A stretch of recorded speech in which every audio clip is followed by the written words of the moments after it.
ഇനി നമുക്ക് കേരളത്തിന്റെ പ്രധാനപ്പെട്ട ബേസിക് ഫാക്ട്സ് ഒക്കെ നോക്കാം.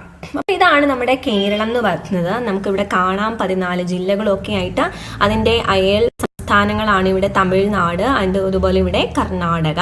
ഓക്കെ, അപ്പൊ ഇവിടെ എന്താണ് അറേബ്യൻ സീ, പടിഞ്ഞാറ് അറേബ്യൻ സീ ഉണ്ട്.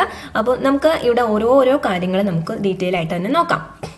കേരളത്തിലെ ജനസംഖ്യയുടെ കാര്യം പറയുമ്പോൾ ടോട്ടൽ ഇത്രയാണ് വരുന്നത് കേട്ടോ.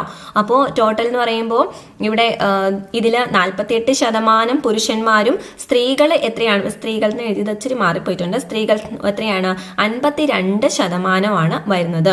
അപ്പം 3,34,06,061 ആളുകളാണ് മൊത്തം കേരളത്തിലുള്ളത് ലാസ്റ്റ് സെൻസസ് പ്രകാരം, 2011 സെൻസസ് പ്രകാരം. ഇനി പുരുഷ സാക്ഷരത 96.1 സ്ത്രീ സാക്ഷരത 92.07